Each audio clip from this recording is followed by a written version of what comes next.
morning boys, good morning girls, good morning students. Today we studied about the class apes, that means the birds. आपने पढ़ा होगा कि fish से amphibia और amphibia से reptile का ओरिजिन हुआ, एवोल्यूशन हुआ, और रेप्टाइल से मीजोजोइक एरा में बर्ड्स का ओरिजिन हुआ। शुरुआत के जो बर्ड्स थे वो लगभग रेप्टाइल जैसे थे, और एक फॉसिल मिला है इक्थियोसॉरस, और ये जो था ये इसमें कुछ कैरेक्टर्स जो थे वो फिश के जैसे थे और कुछ एम्फीबिया जैसे कैरेक्टर्स भी थे। तो रेप्टाइल से ओरिजिन होने वाले जो मीजोजोइक एरा में वो बर्ड्स हैं, इनमें अंडे जो रहते हैं एक कैल्शियम कार्बोनेट के खोल के अंदर रहते हैं, इसलिए इनको एमनियोटिक एग कहते हैं, क्योंकि उसमें एमनियोटिक लिक्विड भरा रहता है जो टूटने फूटने से झटकों से अंडे की रक्षा करता है। और सबके सब इसमें जो एडेप्टेशन हुए हैं उड़ने के लिए हुए हैं। जैसे नंबर 1 इसमें फेदर्स पाए जाते हैं, पंख। शुरुआत में पंख जो हैं वो उड़ने के लिए नहीं थे, पंख तो इसलिए दिए थे कि बॉडी टेम्परेचर, चूँकि ये वार्म ब्लडेड एनिमल हैं तो बॉडी टेम्परेचर को मेंटेन करने के लिए इनको पंख प्रोवाइड किए थे। लेकिन कालांतर में धीरे धीरे वो उनके उड़ने की काम आने लगे, तो एक्स्ट्रा बेनिफिट हो गया फेदर से। ये पंख जो है केराटिन के प्रोटीन के बने होते हैं और इंसुलेशन और फ्लाइट दोनों काम करते हैं। एक तो बॉडी टेम्परेचर को मेंटेन करते हैं, ठंड गर्मी से बचाते हैं, और दूसरा ये उड़ने में भी मदद करते हैं। इनके जो अगले पैर हैं, 4 लिम्ब कन्वर्टेड इनटू विंग्स, उड़ने के लिए ये कन्वर्ट हो गए हैं। और इसके हड्डियां जो है वो हनी कॉम्ड लाइट वोन रहती है, अंदर से खोखली रहती हैं। इस तरह की वोन को एक नाम दिया गया है न्यूमेटिक बोन। ये कभी भी पूछा जाए तो आप ध्यान रखिए कि pneumatic bone are present in class Aves, यानी पक्षियों में ये पाई जाती हैं। ये इस तरह के फेदर रहते हैं जिनको हमने अलग अलग नाम दिया है। नंबर 1 डान फेदर, दूसरे कंटूर फेदर, और तीसरे हैं फिलिप फेदर। तो इस तरह के अलग अलग पंख, उड़ने वाले, कुछ गर्मी देने वाले अलग अलग पंख, ये कुछ सुंदरता वाले ये पंख पाए जाते हैं। यदि हम चोंच के आकार की बात करें, वीक टाइप की बात करें, तो इसमें क्या हुआ है कि उड़ने के लिए अनुकूलित जो हुए हैं, तो इनमें फीमेल के अंदर केवल एक ओवरी होती है जिससे वजन कम हो और उड़ने में आसानी हो। 2 ओवरी रहेंगी, 2 ओवरी के साथ उड़ना एक बहुत कठिन जॉब है। एब्सेंस ऑफ टीथ, मुंह में दांत नहीं होते बल्कि चोंच होती है, और चोंच भी केराटिन की बनी होती है, और जो भी अलग अलग साइज शेप में रहती है तो उनकी फूड हैबिट में मदद करती है। कोई मांसाहारी है, कोई शाकाहारी है, कोई फलाहारी है, कोई फूलों का जूस पीते हैं, कोई मछली खाते हैं, तो उनकी उस तरह की चोंच कन्वर्ट हो गई। और जब दांत नहीं है तो इनमें एक स्पेशल ऑर्गन पाया जाता है गिजार्ड। ये फूड क्रशिंग का काम करता है। क्या काम करेगा? ये फूड क्रश का काम करेगा। ये गिजार्ड जैसे दांत काम करते हैं ऐसे ही गिजार्ड भी, जो चिड़िया क्या करती है, दाने चुग लेती है और अपने गिजार्ड में रख लेती है, बाद में धीरे धीरे उसको क्रश करने शुरू कर देते हैं। चोंच केराटिन की बनी होती है, और ये अलग अलग प्रकार के खाने की आदतों के हिसाब से ये चेंज हो गई है। यहाँ पर ये चोंच का साइज भी दिया हुआ है। ठीक है, रिप्रोडक्शन की बात करें जहाँ तक, तो ये जो बर्ड्स हैं इनमें रिप्रोडक्शन इंटरनल होता है। रिप्रोडक्शन कैसा है? इंटरनल। और डेवलपमेंट कैसा है? डेवलपमेंट अंडे के अंदर होता है, इसलिए डेवलपमेंट है एक्सटर्नल। ठीक है, तो डेवलपमेंट एक्सटर्नल होता है और अंडे के अंदर, एमनियोटिक एग के अंदर होता है। और ये एंडोथर्मिक होती हैं, इसलिए अंडों को सेया जाता है, इसको हैचिंग बोलते हैं। अपनी गर्मी प्रदान करता है पेरेंट्स अंडे को, और उससे फिर एक चूजा बाहर निकलता है। इस बिहेवियर को ब्रूडिंग कहते हैं, और ब्रूडिंग केवल बर्ड्स में पाया जाता है। तो अंडे का थोड़ा सा आप ये देख लीजिए क्या क्या स्ट्रक्चर इसमें है। ये अंडे का कवर है, ध्यान से देखिए, एग सेल, ये एलेंटॉइज, ठीक है, ये कोरियन, ये एल्बुमिन, ये एम्ब्रियो है जो दिखाई दे रहा है आपको पूरा, ये योक सैक है एम्ब्रियो को कवर्ड किए हुए, और उसके बाद ये एयर स्पेस और ये ऑक्सीजन।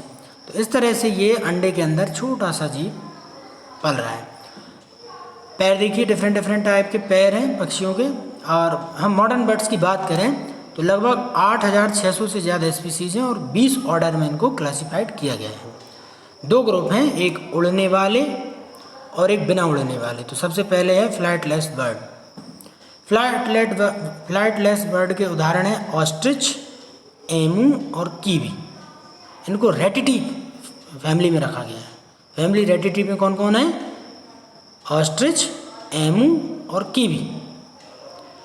ये उड़ क्यों नहीं पाती? क्योंकि एक बीचों बीच एक हड्डी एक्सटर्नल कील इनमें एब्सेंट होती है, जिसे ब्रेस्ट बोन भी कहते हैं, और ब्रेस्ट मसल्स भी नहीं होती, इसके कारण ये उड़ नहीं पाते।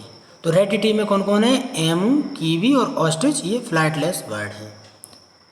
और दूसरे जो फ्लाइंग वाले बर्ड हैं उनको अदर स्पीशीज कैरिनेट्स बोलते हैं। तो रेटिटी और कैरिनेट आपको अलग अलग दो फैमिली हो गई इनकी। इनमें पर्चिंग बर्ड्स रहती हैं, पैसिफॉर्म होते हैं। एक स्पेशल स्वर यंत्र पाया जाता है इनके गले में, इसको सेरिंग्स कहा जाता है। क्या कहा जाता है? सेरिंग्स। इसके द्वारा ये मधुर ध्वनि निकालते हैं। इनमें उड़ने में मदद करने के लिए एक्सटर्नल कील पाई जाती है और बहुत स्ट्रॉन्ग ब्रेस्ट मसल्स पाई जाती हैं। तो ये दूर दूर तक उड़ान भर सकते हैं। क्लास मेमेलिया की बात करें तो 4500 से ज़्यादा स्पीसीज मेमेलिया की हैं।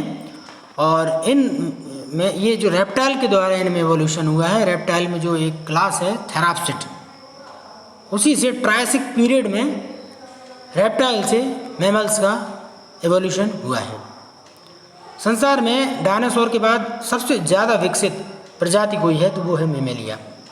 मेमेलिया के कुछ कैरेक्टरिस्टिक हैं। सबसे पहली बात, पूरा शरीर हेयर से कवर्ड रहता है, बाल पाए जाते हैं।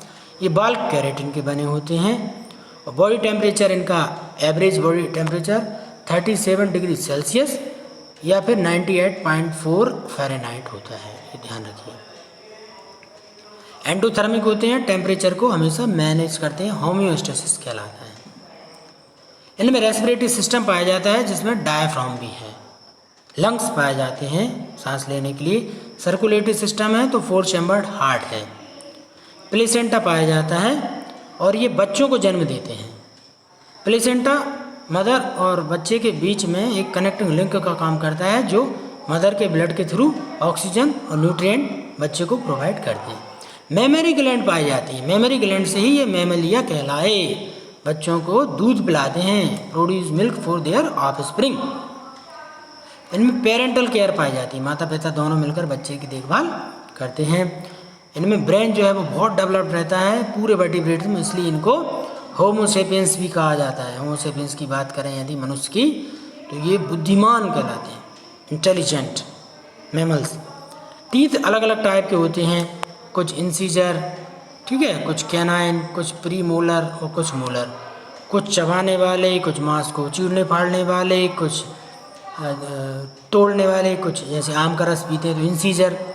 इस तरह के ये अलग अलग इनमें दांत पाए जाते हैं। टाइप देख लीजिए। टाइप्स में सबसे पहला है मोनोट्रीम, ये पहला टाइप है। रेप्टाइल से तुरंत विकसित होने वाली अर्ली ब्रांच मोनोट्रीम कहलाती है। इसके उदाहरण है डकबिल्ड प्लेटिपस ये, और एग्डिना से ही। तो ये दोनों सबसे पहले बनने वाले मैमल्स हैं, मोनोट्रीम्स। केवल यही एक ऐसे मैमल्स हैं जो अंडे देते हैं। एक बात ध्यान रखिए, बहुत ही महत्वपूर्ण स्टार लगा लीजिए इस पर। अंडे देने वाले मैमल्स जो हैं वो मोनोट्रीम्स हैं, प्लेटिपस और एग्डिना। और इनमें साथ में मेमरी ग्लैंड भी पाई जाती है, जिससे ये अपने बच्चों को दूध पिलाते हैं, ठीक है। इसके बाद हम बात करें मार्सुपियल्स की। ये सेकंड नंबर पे आते हैं, पहले मोनोट्रीम, दूसरे मार्सुपियल। मार्सुपियल में ओपोसम है, कंगारू है और कोएलास। कंगारू और ओपोसम क्या करती हैं, ये अविकसित बच्चों को जन्म देते हैं। यानी इंटरनल फर्टिलाइजेशन होगा, डेवलपमेंट भी इंटरनल होगा, लेकिन बच्चा पूरी तरह से डेवलप नहीं हो पाएगा। अविकसित बच्चों को जन्म देने के कारण ना तो उनकी आंखें खुल पाती और ना ही वो ढंग से चल फिर सकते। तो एक पाउच पाया जाता है, so they are also called pouched mammal. क्या कहा जाता है इनको? पाउच्ड मैमेलिया कहा जाता है, ठीक है। ऑस्ट्रेलिया और न्यूजीलैंड में ही सीमित रह गए ये, और संसार में कहीं नहीं पाए जाते। और ऐसा माना जाता है कि कॉन्टिनेंटल ड्रिफ्ट के कारण जब ऑस्ट्रेलिया भारत जैसे देश से अलग हुआ, कॉन्टिनेंटल ड्रिफ्ट हुआ, तो भारत में जितने कंगारू और ओपोसम थे उनको जो है वो अनुकूल वातावरण नहीं मिला और वो नष्ट हो गए, लेकिन ऑस्ट्रेलिया न्यूजीलैंड में वो आज भी जीवित हैं। सबसे दूसरी महत्वपूर्ण चीज़ है प्लेसेंटा नहीं पाया जाता। अविकसित बच्चों को जन्म देते हैं और एक मार्सुपियल पाउच पाया जाता है इनमें। मेमरी ग्लैंड पाउच के अंदर ही रहती हैं जो बच्चे को दूध पिलाने का काम करती हैं। ये एग्जाम्पल हैं इसके opossum, कोआला और कंगारू। ठीक है, तो प्लेसेंटल मैमल का डेवलपमेंट ये नंबर 3 पे है, जिसमें मनुष्य भी आते हैं। कंप्लीट एम्ब्रियोनिक डेवलपमेंट होता है और साथ साथ प्लेसेंटा पाया जाता है जो क्या करता है, बहुत सारे न्यूट्रिएंट्स माँ से बच्चे में प्लेसेंटा के थ्रू ही पहुँचते हैं, ऑक्सीजन भी पहुँचती है और साथ में एम्ब्रियो के जो भी नाइट्रोजनस बेस्ड मटेरियल हैं वो भी प्लेसेंटा के द्वारा ही शरीर से बाहर पहुँच जाते हैं। ठीक है, इनमें मतलब ये प्लेसेंटा के फंक्शन दिए हुए हैं। ठीक है, इसके बाद ये मैमेलिया के एग्जाम्पल हैं, ये देख लीजिए आप, ब्लैक बियर, फॉक्स। ठीक है, तो ये आपका आज का टॉपिक हुआ। Thank you.